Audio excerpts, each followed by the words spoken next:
Bonjour à tous, bienvenue. Merci de nous retrouver pour cette 66e émission Innovation et Cross Média, une émission consacrée aux priorités marketing et digital des marques pour 2021, particulièrement dans ce contexte post-crise. Alors avec nous, nous avons 4 invités qui ont accepté de partager leur feuille de route 2021. Alors j'ai le plaisir de recevoir Arnaud Bazin. Bonjour. Bonjour Majda. Vous êtes directeur général délégué de l'emblématique maison de couture parisienne Lanvin, marque du groupe chinois Fosun. À distance, en visioconférence, Isabelle Leroy, bienvenue. Bonjour Majda, bonjour à tous. Bonjour. Vous êtes directrice marketing et vente directe de la Mutuelle Générale, 3e mutuelle de France. Aussi à distance, Pierre-Antoine Thiebaud, bonjour. Vous êtes directeur marketing et communication digitale de Bouygues Télécom Entreprise, donc la branche B2B, 3e opérateur télécom B2B en France. Et à ma droite sur le plateau, Julien-Henri Maurice. Bonjour. Bienvenue. Vous êtes directeur exécutif numérique, produits et technologies du Point, l'hebdomadaire d'information le plus vendu en France. Absolument. Merci. Alors, je vais démarrer le premier tour de table avec Arnaud Bazin. Vous avez rejoint récemment la maison parisienne Lanvin avec pour mission de superviser la stratégie globale de la marque et d'orchestrer aussi sa relance dans le monde. Alors, comment Lanvin a traversé ces derniers mois et quels sont vos grands enjeux de marque ? Alors, Lanvin est une maison de couture, c'est une maison de mode, c'est la plus ancienne maison de couture encore en activité, on a 130 ans. Donc, notre métier, c'est de créer des collections, de séduire nos clients, de les distribuer dans le monde entier. Donc ça, la mission n'a pas changé. Chez la maison Lanvin, on a besoin de recruter des nouveaux clients, on a besoin de les fidéliser, on a besoin d'optimiser le revenu, évidemment, auprès de ses clients. En revanche, on a fallu s'adapter, protéger évidemment nos ateliers, protéger notre personnel. Ça, évidemment, c'était quelque chose que nous avons fait à Paris et ailleurs. Protéger nos boutiques aussi, puisque avec les événements aux États-Unis, il a fallu protéger nos boutiques et continuer à développer des collections et à séduire nos clients. Je crois vraiment que finalement, le monde dans cette pandémie n'a jamais eu autant besoin de luxe, n'a jamais autant eu besoin de rêver. Et c'est une des missions qu'on continue à se donner. Et je dirais que récemment, on a effectivement eu un magnifique défilé à Shanghai. Alors le fait d'avoir un actionnaire aussi important que le groupe Fosun nous permet de faire ça. Et ça a eu une répercussion assez importante en Asie évidemment, en Chine évidemment, mais aussi au-delà. Alors vous nous direz tout à l'heure comment est-ce que vous devez adresser, grâce au digital, justement ces audiences, ces nouveaux clients qui attendent d'être inspirés et de rêver. En visio, donc, Isabelle Leroy. La Mutuelle Générale couvre depuis 75 ans les métiers de l'assurance santé et prévoyance, avec plus de 1,5 million d'assurés, de protégés, vous dites. On le sait, alors l'année 2020 sera une année mitigée par rapport à 2019. Quels sont alors vos enjeux marketing et digitaux pour 2021 ? Pour, je suppose, bien entendu, retrouver la croissance dans ce marché qui est à la fois et concurrentiel et très réglementé. Alors, retrouver la croissance, nous ne l'avons pas trop encore perdue, mais c'est vrai que l'année 2020 va être compliquée avec évidemment la crise sanitaire. La concurrence était déjà forte, elle va être amplifiée avec une nouvelle loi qui donne la possibilité aux adhérents d'entreprises et particuliers d'ailleurs de nous quitter, de résilier leur contrat au bout d'un an d'ancienneté du contrat. Ça veut dire que ça va être, les adhérents vont être plus volatiles, qu'il va falloir les fidéliser. Donc nous allons travailler sur notre stratégie, en dehors évidemment de tout ce qui est fait sur l'offre et les dispositifs commerciaux. Nous allons plutôt travailler sur notre stratégie digitale. Pour suivre les évolutions récentes. Donc les nouveaux leviers pour nous de développement, ça va être, donc je vous disais, de conquérir, de fidéliser, en passant d'une expérience plutôt multicanale à une expérience omnicanale. Donc, cesser d'opposer les canaux entre eux pour aller vers une fluidité du parcours. Le deuxième sujet, ça va être de coller aux besoins des différents profils, prévoir leur moment de vie et leur faire la bonne proposition au bon moment. Enfin, dernier mot, nous voulons tendre vers une personnalisation de la relation client, c'est-à-dire on leur donne le choix, on leur parle au bon moment du bon produit et donc on développe un marketing prédictif plus fort que ce qu'on a fait jusqu'à présent. Pierre-Antoine aussi, qui est à distance. Pierre-Antoine Thiébaut, Bouygues Télécom Entreprises. Vous êtes aux côtés des entreprises et des collectivités locales, je précise, depuis plus de 20 ans. C'est aujourd'hui 85 000 entreprises que vous accompagnez dans leur transformation numérique. Quels sont aussi les défis majeurs sur les volets marketing et digitaux que vous comptez relever pour 2021 ? On est dans une période très particulière de l'informatique et des télécoms dans les entreprises, avec ce fameux mot de la transformation numérique ou digitale, comme on le fait. Donc nous, en fait, Bouygues Télécom Entreprises, on est effectivement sur un marché ultra concurrentiel, et donc on a une stratégie qui est très claire, c'est l'ultra-croissance. On est en croissance habituellement de 10% par an depuis très longtemps, et puis là, voilà, l'objectif, il est clair, c'est x2, parce que la période est une période qui rebat les cartes. C'est une période technologique avec des ruptures technologiques à peu près dans tous les domaines qui rebat complètement les cartes. Et donc, c'est l'occasion toujours pour les opérateurs effectivement en croissance d'accélérer la prise de part de marché. Et donc, il y a cette croissance qui est assez fondamentale. En parallèle, on voit bien, je pense que vous l'avez tous suivi, on avait une sorte de signature qui s'appelait We Love Technology. On l'a changé cette année parce que pour être plus proche de ce qu'on est vraiment, on est passé vraiment sur une signature qui est beaucoup plus proche de l'humain, avec une mission qui est de faire grandir nos clients, en leur apportant tout ce qu'il faut pour supporter et lever tous les freins. Puis le dernier point, qui est un enjeu fondamental pour nous, vous l'avez tous vu, le forfait mobile, la fibre, ce sont des sujets de banalisation, avec une valeur qui n'est pas à la hausse, et pourtant qui devient absolument vital pour les entreprises. Et donc, c'est ce paradoxe entre une valeur unitaire qui baisse et des besoins de plus en plus importants. Et c'est là, effectivement, dans cet accompagnement qu'on a aussi des enjeux forts. Alors, Julien-Henri Maurice, Le Point, c'est un acteur incontournable, on le disait tout à l'heure, de l'information payante en France. Vous avez aussi récemment rejoint l'hebdomadaire pour accompagner sa transformation numérique. Quels sont aussi vos principaux enjeux pour 2021 ? Alors, premièrement, je voulais dire que je suis ravi d'être là, parce que c'est ma 3e fois dans ce qu'on m'a dit, donc je suis ravi de revenir. Avec une nouvelle casquette. Avec une nouvelle casquette, absolument. C'est un marché qui est hyper intéressant, que moi je découvre. 97% des Français lisent la presse tous les mois. Donc je dirais on est sur un marché de l'offre qui est très important. Et pour autant, la crise est arrivée, et la crise pour les médias, elle est surtout publicitaire. C'est très polarisé, en fait, parce que côté audience, on n'a jamais eu autant d'audience. Il y a des records historiques au Point. En avril, encore le mois dernier, on a fait 52 millions pratiquement de visites sur le mois d'octobre 2020. Donc ce sont des niveaux d'audience qui sont énormes. Et puis par rapport à tout ça, donc on a le B2B qui est un peu mis en fragilité, et le B2C donc, qui est l'abonnement. Parce qu'on est en effet sur un marché notamment numérique de l'information payante. Et de ce point de vue-là, par contre, on est à plus 50% versus octobre 2019, donc en croissance sur l'abonnement numérique. Il faut peut-être le savoir, donc le Point, en effet, c'est pratiquement 200 000 abonnés payants au total en France. Donc c'est quand même un gros parc d'abonnés.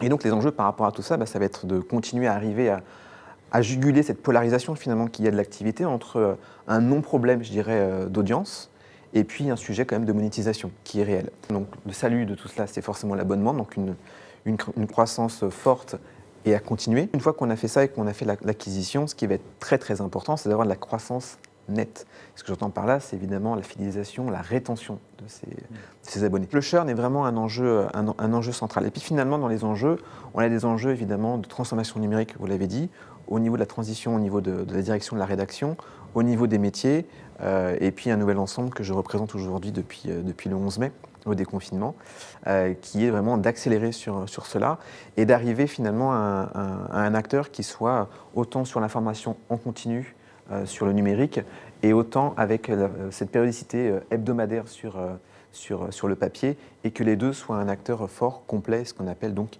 bimédia.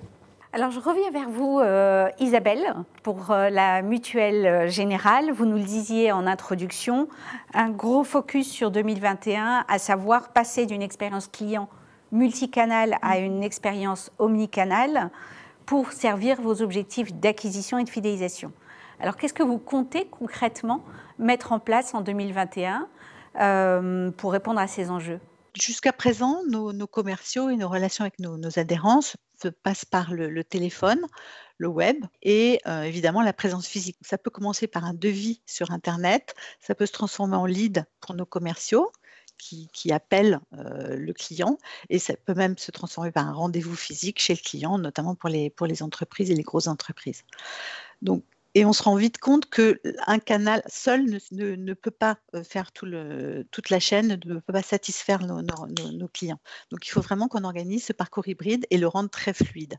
Donc, notre premier enjeu, c'est d'abord de renforcer notre présence digitale sur l'ensemble du parcours de vente incluant la vente en ligne, jusqu'à la demande, une fois que le contrat est signé, jusqu'à la demande de prestation et permettre aux adhérents de suivre également leur remboursement, donc d'avoir une vision digitale aussi sur un serveur, un site dédié. Donc tout ça, c'est renforcer la présence digitale sur toute la chaîne de valeur, sur tout le parcours client. Ça, c'est très important et c'est ce à quoi nous travaillons déjà et que nous allons renforcer l'année qui vient. Donc, la fluidité totale entre tous ces systèmes, ça veut dire fluidité entre les tunnels de vente, ça veut dire fluidité avec le CRM, les systèmes de gestion et les systèmes comptables. Le deuxième volet, c'est la nécessité pour nous d'accélérer le volet service. Et ce qu'on a constaté, c'est qu'il faut absolument, au travail, bien-être et performance sont indissociables. À partir de ça, ce qu'on a fait donc sur la fin 2020 et qu'on va vraiment déployer sur 2021, c'est une plateforme de services, une plateforme donc complètement digitale qui est destinée à faciliter la vie des salariés, des collaborateurs d'une entreprise. Ça veut dire qu'on a d'ailleurs un site internet qui expose les services. Quand je parle de services, c'est des services utiles tous les jours, c'est la téléconsultation médicale par exemple, c'est les services à la personne, c'est l'aide aux devoirs. Donc les entreprises peuvent aller sur ce site et sélectionner les services qui les intéressent et les acheter pour leurs salariés. Il y a un site dédié après pour l'entreprise qui va permettre à l'entreprise de lancer ses services, d'ouvrir ses services, de lancer des campagnes de communication, de suivre la consommation des services, ce qui est très important. Et il y a un troisième site dédié qui est pour l'employé, le salarié, pour activer les services qui lui ont été offerts par son entreprise. Donc, une galaxie de 3 sites que nous avons développés, dont nous allons assurer la promotion et qui va monter en charge progressivement être enrichi de nouveaux services. Et donc là, on a franchi le cap à la fois pour élargir notre offre, mais aussi pour la rendre plus accessible, plus facile et plus ouverte. Merci Isabelle. Je reviens vers vous, Pierre-Antoine. En tant qu'entité B2B de Bouygues Télécom, comment est-ce que vous comptez sortir justement de l'ombre de la maison mère? Quelle est votre feuille de route pour 2021 de façon plus concrète par rapport aux enjeux que vous nous avez cités en intro? Effectivement, en fait, c'était assez amusant parce qu'en fait, dans le titre, il y a communication et marketing digital. Et je me suis posé la question finalement de quelle était la différence entre communication et marketing digital. Et c'est ça qui est intéressant. Nous, on a un enjeu qui est que, pour moi, le patron d'entreprise, c'est le héros des temps modernes. C'est-à-dire qu'on lui demande de trouver des clients, de les churner, de ne pas les churner, de les récupérer, de monter la valeur, de s'occuper de ses clients. Et on lui demande de faire de la transformation digitale. Et donc, ce challenge que nous impose la nouvelle signature, en effet, pour être ensemble, c'est de dire c'est de la proximité, c'est-à-dire comment on les accompagne. Et ça, c'est vraiment tout ce que je vais mettre sur la communication, c'est-à-dire créer l'interaction pour être à côté d'eux le plus proche possible. Et donc, on le voit, tout ce qui va être autour de comment on les accompagne, les guides pratiques, tout ce qui est proche de leurs questions. Et puis, il y a le marketing. Et là, on est plus que dans l'accélération. On est effectivement dans l'explosion du marketing digital, qui est effectivement comment il va trouver très simplement la bonne information et le bon contenu. On assez peu de e-commerce de notre côté, c'est-à-dire que les parcours peuvent être e-commerce, mais il y a toujours un moment dans l'entreprise, dans 99% des cas, où il pose une question à un humain. Et donc, on est dans ce paradoxe de toujours plus de digital et en même temps, exactement en même temps, toujours plus d'humain. Donc, être là où on a besoin avec 2 sujets principaux. Donc, on va dire le blog, Alors, pour ceux qui ont des blogs depuis longtemps, la physionomie d'un blog a complètement changé en quelques années, tout simplement parce qu'on arrive par le blog toujours pareil, par Google et par les moteurs de recherche. Et les réseaux sociaux, c'est toute la partie qu'on fait sur l'interaction de plus en plus forte. Alors historiquement, LinkedIn, Twitter pour le B2B, mais en fait, vous connaissez cette fameuse phrase, il faut être intéressant avant d'être intéressé. Je suis intéressant, et puis forcément, le marketing digital, il parle de l'offre, il est là pour vendre. Et donc, en tout cas, sur l'interaction et la communication, les deux leviers, c'est vraiment cette évolution des contenus éditoriaux de type doc qui accompagnent la réflexion du client le plus loin possible. Et puis ce marketing sur le site. L'expertise autour des sites est un des sujets absolument fondamentaux du digital aujourd'hui. Nous, on a un site qui fait à peu près 1,5 million de visiteurs par an. Puisqu'on doit doubler notre chiffre d'affaires, on doit doubler nos visites. Et effectivement, la précision autour de SEO demande des expertises qui sont de plus en plus importantes. Et donc, alors, tout ce qui est le SEA, le SEO, tous les leviers qui peuvent y arriver, et qui sont un levier absolument critique. Et les expertises qui sont de plus en plus pointues et qui font la différence. Là où on fait la différence, nous, on va faire la différence, c'est l'investissement massif dans des expertises autour de sites et du digital, qui sont des équipes complètement dédiées, qui ne font que ça. Donc voilà, le mix des deux, la communication digitale en amont et le marketing pour vendre, puisqu'il est là pour ça, en aval, et l'ensemble quasiment à 100% sur du digital et de l'entrant, c'est-à-dire c'est le client qui vient nous voir, le sortant a quasiment disparu. Merci Pierre-Antoine. Julien-Henri Maurice, je reviens vers vous. Vous le disiez, sur le volet numérique, la périodicité hebdomadaire du point s'efface au profit d'une information plutôt quotidienne, avec un vrai ancrage sur le contenu, bien entendu. Quelles sont les réflexions que vous menez pour servir aussi les enjeux de marque numérique, d'engagement et de conversion et monétisation? Pour être dans cette logique bimédia, la transformation numérique est au centre. Et donc pour être au centre, il faut parler de l'abonnement. Parce que l'abonnement, en effet, la conquête, on est dans une logique où, en effet, comme c'était dit, on est dans du pool. Donc l'audience, elle vient peu ou prou à nous. Pour autant, il faut arriver à la convertir. Et donc, dans ce sens-là, le produit et les services numériques ont une place centrale dans cette équation. Et donc, c'est le raisonnement sur tous les parcours, justement, utilisateurs, sur la personnalisation de l'expérience, qui est ultra importante, sur la diversification de ce que l'on peut proposer, et en effet, de positionner la marque le plus possible comme une marque servicielle, donc qui aussi est utile. C'est pour ça qu'il y a beaucoup de choses sur l'interactivité dans les enjeux de l'année prochaine. Ça a toujours été le cas, mais on va les renforcer. Quand je dis interactivité, c'est des rendez-vous avec la rédaction, puisque tout part du contenu, tout part de la direction de la rédaction dans une entreprise, dans une grande maison comme Le Point. C'est de partir de ça et donc faire en sorte que ce soit des avantages, des exclusivités. L'enjeu de tout cela, c'est de devenir de plus en plus ce qu'on appelle un passage obligé. C'est que le contenu soit différenciateur et que du coup, les palmarès que l'on peut sortir, les exclusivités, qu'on soit pas des intermédiaires. La bataille finalement derrière tout ça, c'est finalement aussi le modèle économique. Donc l'enjeu, c'est l'influence également. Le Point est une grande maison, c'est peu ou prou lu par tout le CAC 40 et les politiques et donc le pouvoir. Et grâce à tout le travail qui a été opéré, et ça je le dis parce que je n'étais pas là, mais je le vois maintenant depuis quelques semaines, qui a été opéré par la direction de la rédaction, on voit que Le Point, par rapport au sérieux des contenus et vraiment à l'influence qu'il y a, les annonceurs viennent et se retrouvent dans ce positionnement qui est clair, qui est fort et qui aujourd'hui fait qu'il y a un fort développement. Et donc sur le marketing, les enjeux, comme on le disait, ça va être quoi? Ça va être clairement le podcast, ça va être l'audio, ça va être la vidéo. Même si le mois dernier, on a eu quand même 20 millions de vidéos vues, donc c'est pas rien. Encore une fois, on est un acteur important sur le numérique. Et pour autant, il faut aller beaucoup plus loin. Et puis, il y a d'autres enjeux. Il y a un enjeu donc on l'a dit, en fait, de conversion via le produit, d'acquisition. On est dans une démarche très offensive sur la conquête d'abonnés et leur rétention et fidélisation. Et puis, il y a un enjeu de diversification. Parce que quand on a un marché de la publicité, disons-le, qui est en crise, il faut forcément avoir un arme de salut. Et par rapport à ça, désolé de l'anglicisme, c'est ce qu'on appelle le Reader's Revenue. Donc, c'est d'augmenter, finalement, un peu comme les télécoms, etc., l'ARPU, etc. Et là, on retrouve à des sujets plutôt que je connais bien. Parce que notamment, il y a l'e-commerce, voilà. Une marketplace, faire des ventes privées, avoir des promo codes. Et donc bénéficier finalement de cette manne importante et qualifiée d'audience. Et donc l'enjeu, c'est de dire, OK, on a eu le mois dernier pratiquement 52 millions de visites, comment on le monétise différemment que d'avec la publicité?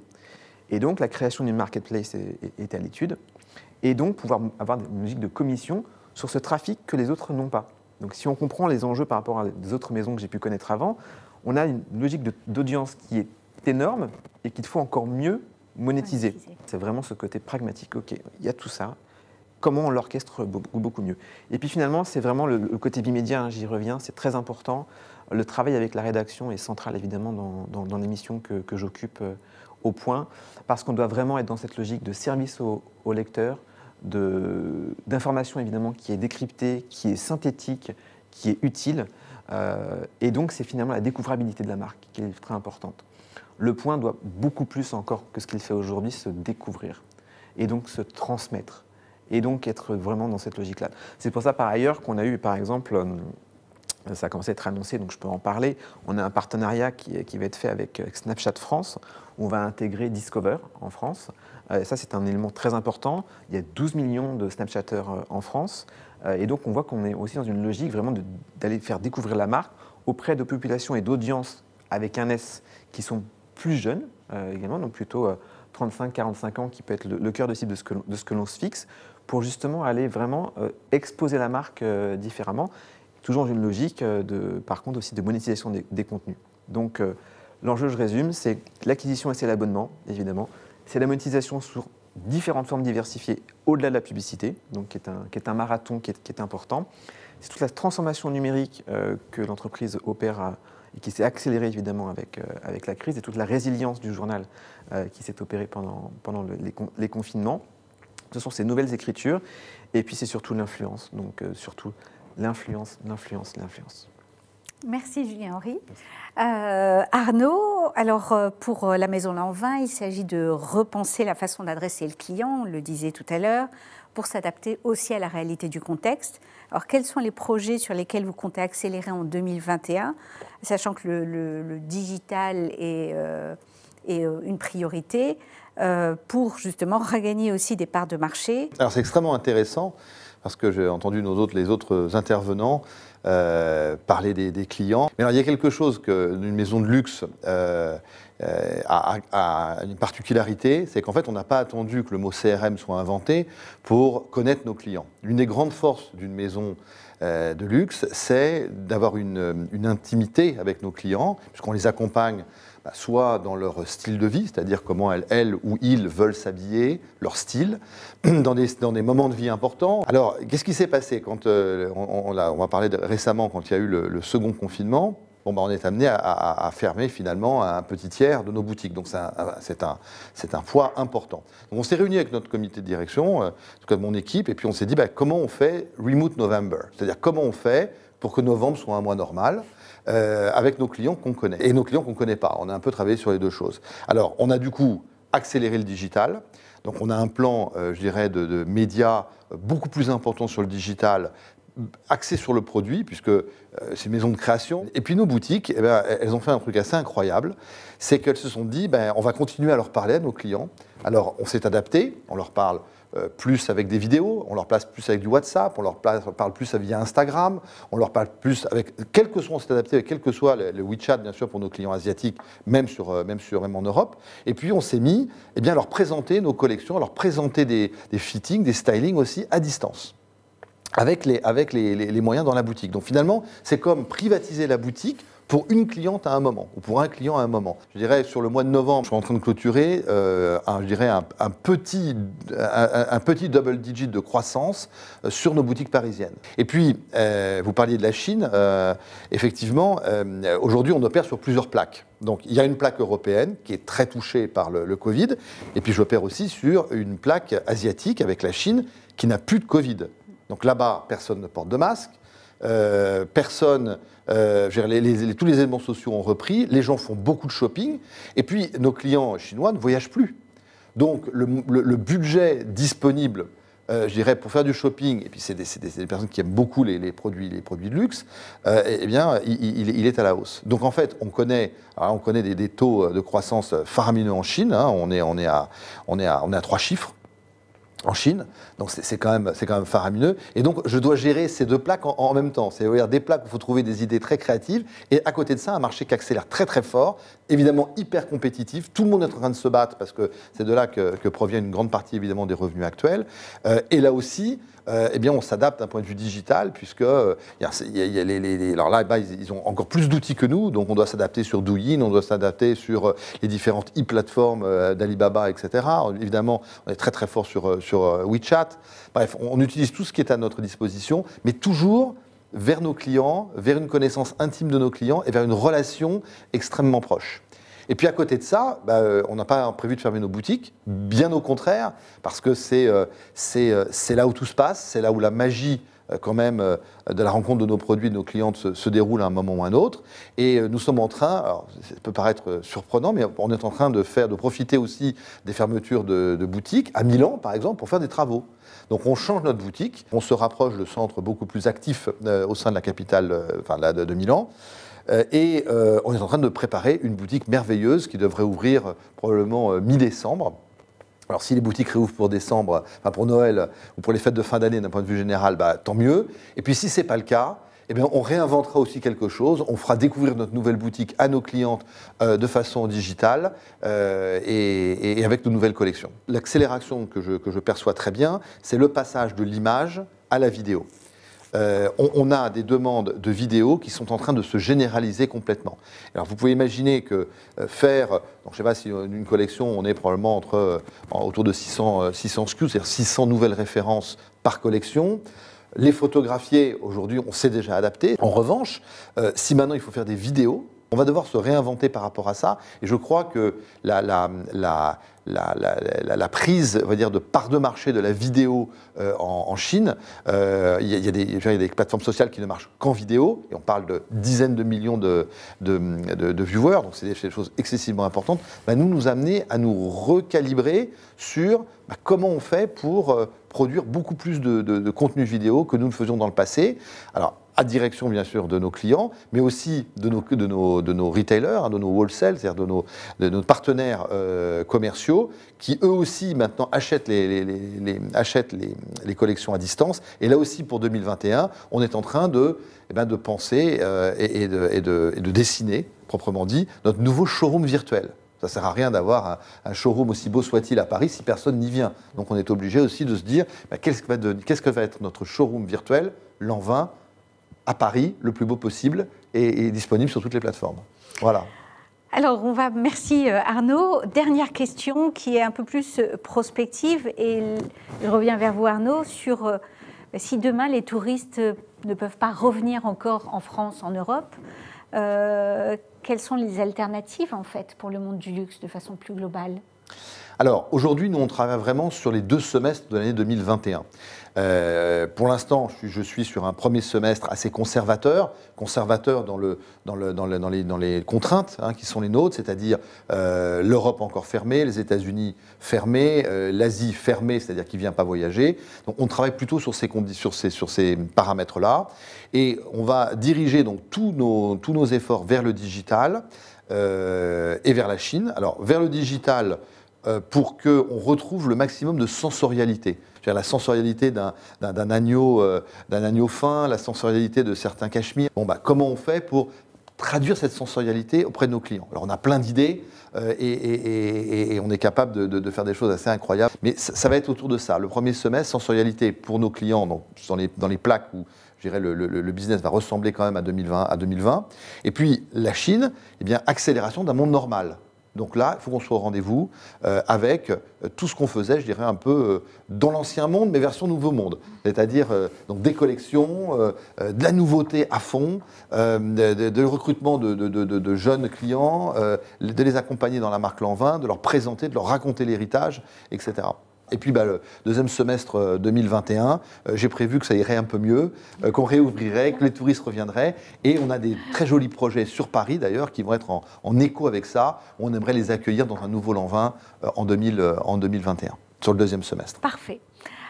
Isabelle Leroy, pour la Mutuelle Générale, quelles seraient peut-être les évolutions vers lesquelles vous voulez tendre ? L'omnicanal sera là.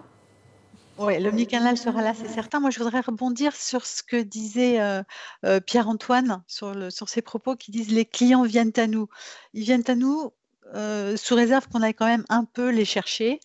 Donc nous, on a des gros enjeux aujourd'hui sur la notoriété de notre plateforme de service Flex dont je vous parlais tout à l'heure. Donc là, il faut vraiment communiquer. Ça, c'est un enjeu classique de communication marketing. On a des gros enjeux sur le ciblage et la génération de leads aussi. C'est-à-dire qu'on a un marketing stratégique qui définit des secteurs d'activité et il faut aller les chercher. Et là-dessus, pour faire ça de façon encore plus efficace, nous allons mettre aussi le turbo sur l'intelligence artificielle. Donc, nous réfléchissons à des solutions qui aident les commerciaux à plus de performance. Nous travaillons à R&D sur l'écoute de la relation client. Il est important, je l'avais dit, de découvrir, de prédire l'attrition, de prédire un certain nombre de choses. Donc, nous allons développer l'écoute et faire en sorte que cette écoute ça soit traduite par des actions marketing ciblées sur les clients en question, de préparer les services que nous pourrons rendre à nos clients par la suite. Donc, par exemple, très concrètement, nous travaillons sur l'analyse d'images et de devis. Nous allons l'étendre à l'analyse de factures que nous recevons, mais c'est surtout intéressant parce que c'est un service que nous pourrons offrir par la suite à nos clients. Donc, il y a toute une chaîne où nous développons avec nos services data des nouvelles applications que nous allons mettre en œuvre de façon plus sensible dans l'année qui vient. Parallèlement, évidemment, je vous le disais, au marketing prédictif, donc tout ce qui est score d'attrition, score de multi-équipement, quand une entreprise ou un particulier a de la santé, quelle chance il a d'acheter de l'assurance obsèque, de la prévoyance. Enfin, on essaye de voir dans quelle mesure nos clients vont avoir besoin d'un produit supplémentaire d'assurance et quel est le bon moment pour les contacter, leur proposer ce produit. Donc beaucoup de recherches. On a la chance d'avoir une équipe data et capable de manipuler l'intelligence artificielle en interne. Donc c'est une chose sur laquelle nous travaillons beaucoup, marketing stratégique, marketing opérationnel et data. Merci beaucoup Isabelle. Je donne la parole à Pierre-Antoine, avec aussi les pistes de réflexion plutôt moyen terme que vous comptez investiguer. Nous, on a un sujet qui est l'entreprise apprenante. Alors, je vais changer un peu, on a beaucoup parlé d'acquisition, on a beaucoup parlé de digital, de business. L'entreprise apprenante, alors c'est très très lié. En fait, la notion, c'est comment on est pertinent. C'est-à-dire que nous, aujourd'hui, on est numéro 3 sur le marché. Comme on l'a dit, on investit énormément dans le digital, que ce soit l'investissement, mais aussi les experts. Donc, on est trouvé. Les entreprises, elles nous trouvent. Toute la question qu'on a en ce moment, c'est que ça ne suffit pas. C'est-à-dire que le contenu qu'elle reçoit, il doit être intéressant. Il doit répondre à une question précise, quelque chose où lui, il a vraiment une réponse extrêmement précise. Donc, le contenu qu'il va lire doit être un contenu de terrain, ça doit être un contenu avec une grande pertinence.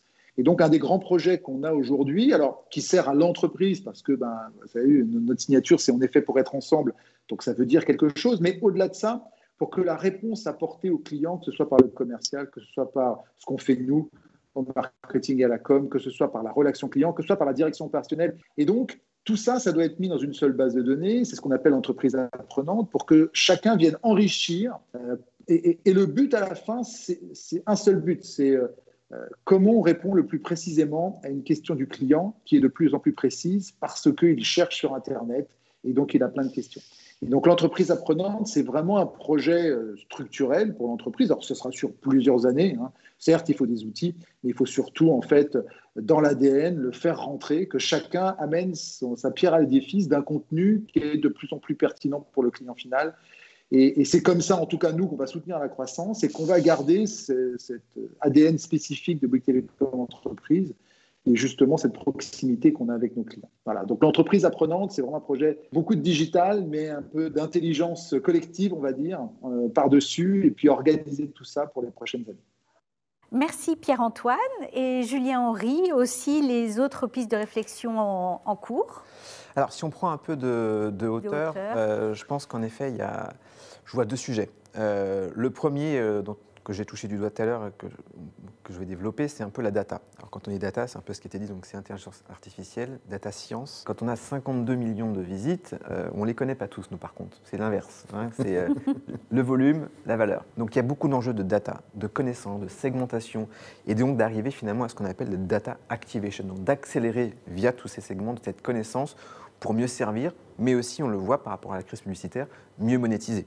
Donc c'est important également pour la régie publicitaire. Et puis le deuxième sujet que je vois, c'est ce que Gartner appelle la Total Experience, la TX. On connaît la User Experience, l'UX, on connaît la Customer Experience, donc la CX, et on connaît potentiellement, en tout cas moi j'y suis très attaché, l'EX, donc c'est l'Employee Experience, donc l'expérience collaborateur. Donc ce qu'on appelle cette totale. Et moi ce que je trouve dans cette crise que nous vivons, qui accélère un tas de paradigmes, qui les twist, voilà, cette résilience dont on fait toutes et tous, je pense, preuve, c'est que finalement, le client interne qui est le collaborateur, peut-être, je dis bien peut-être, a été peut-être un peu moins priorisé dans les stratégies des entreprises que le client. Et donc la hausse des revenus et donc enfin, voilà, le côté commercial. Je considère que dans ce nouveau monde d'après, ce nouveau normal, comme on l'appelle, c'est de penser cette expérience au même niveau et d'apprendre potentiellement de ce qu'on a fait aussi pour notre client, pour notre user, et que finalement l'interne soit également augmenté, comme on dit. On parle de moins en moins, je trouve, d'intelligence artificielle, mais plutôt d'intelligence augmentée, parce que je pense que dans cette crise, plus grand-chose est artificiel, on revient à un pragmatisme très simple, et ça c'est très très bien. Donc je préfère parler d'intelligence augmentée, ça tombe bien, ça continue à faire IA, donc c'est très bien. Et le tout dernier, rapidement, c'est Operations Anywhere. Je considère qu'un des gros enjeux des entreprises, au-delà du côté en effet expérience client, etc., c'est de pouvoir opérer n'importe où. Et je considère qu'avec ce côté expérience collaborateur, ce Operations Anywhere, et donc le cloud, souvent, hein, c'est ce qu'on parle derrière, que les gens puissent travailler de n'importe où, n'importe quand, entre guillemets, on disait, avec plusieurs plaques de régions du monde, mais même déjà en France, et que ce soit aussi fluide. Et donc, c'est vraiment l'expérience. Et pour moi, les enjeux, c'est brand as a service, donc c'est une marque servicielle, c'est ce que les gens cherchent, et donc c'est ce qui fait la préférence de marque. Et c'est important, nous aussi dans les médias, quand il y a autant d'informations disponibles. Donc ce que l'on cherche à chasser, c'est finalement le temps d'attention. Maintenant, dans les médias, il faut qu'on continue, et par rapport à tous les enjeux, je pense que j'ai essayé de couvrir, on voit que notre enjeu, c'est de continuer à travailler sur cela et de capitaliser sur cette grande mouvance, cette grand flot d'audience. Et donc pour moi, voilà, c'est vraiment ce côté Operations Anywhere, Smart Office, Cloud qui sont hyper importants. Et dans ça, c'est donc ce qu'on appelle l'Internet of Behaviors également. On a autant d'audience, on a des millions et des millions. Quels sont leurs comportements? Comment on le comprend mieux? Comment on le sert mieux? Et du coup, on revient à nos enjeux marketing et communication.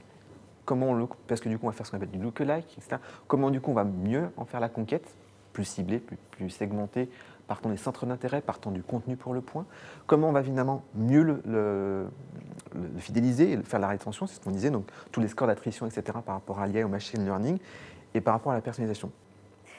Eh bien, merci à tous les quatre. Merci Isabelle à distance, merci Pierre-Antoine aussi à distance, merci Arnaud, merci Julien-Henri pour ces échanges toujours très enrichissants.